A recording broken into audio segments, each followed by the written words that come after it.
I'm Mik Garris, and I write and direct films and television. I was the first writer on Hocus Pocus.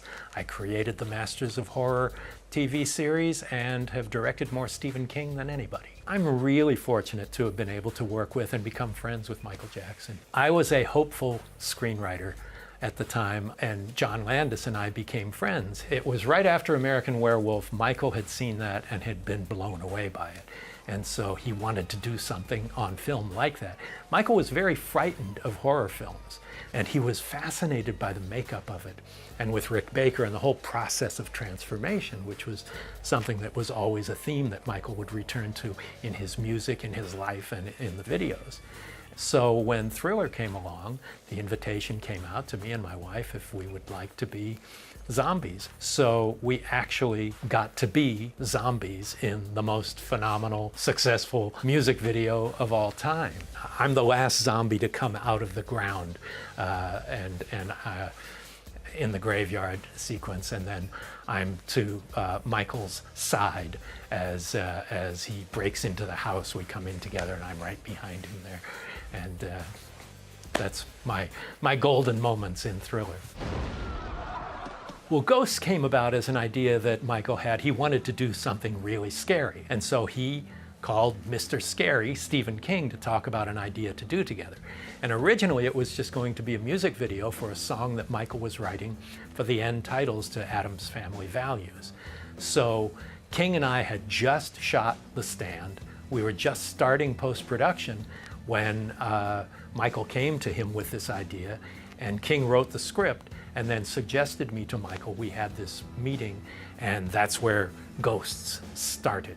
It had a very large transformation over the course of it, and eventually became by far the most expensive music video ever made. You're strange, and I don't like you. It really is about being the outsider and about being disregarded by normal life. It was something that Michael could really identify with. And so I decided to let's put that house as it's Castle Frankenstein. You know, the townspeople are storming the castle with their torches and do it in black and white for the opening sequence and do all of that. And what better way to establish the outsider? We shot for 2 weeks and never got into the music video part, because when you work Michael hours, they're not the same as regular hours. Did I scare you? By the time everything shut down, we'd spent $7 million. It ended up coming in at about $15 million, all of it out of Michael's pocket. And so it became this 35-minute, what do you call it? It's not really a short, it's not a music video, but it's something unique. In the 3 years between the time I worked on it and then Stan Winston took it over, it just, first of all, it became Michael's own project. It was his idea to be the mayor, and it became huge because Michael loved to do things big. He wanted it to be bigger and better than anything had ever been done before. 35 minutes might be a little long for the story he was telling, but it's just filled with kitchen sink ideas. And if there was an imaginative idea or a visual, it's in there.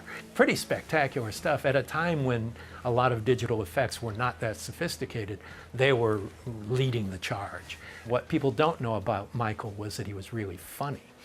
When we were doing Ghosts, I remember at midnight getting a call, hello, being a little annoyed, being called at midnight, Mik Garris, please? This is Mick. Gotcha! You know, and it was Michael putting on a voice. Michael didn't remember that I had been in Thriller until I told him, you know, I was one of the zombies, and he got really excited about that. And Michael and I became friends, and to have visited Neverland on several occasions during the course of this was just the most amazing experience you can imagine. My history has been to collaborate with Steven Spielberg, Stephen King, Michael Jackson, Clive Barker, all these, you know, truly amazing people, and I just feel like the luckiest guy on earth. You know?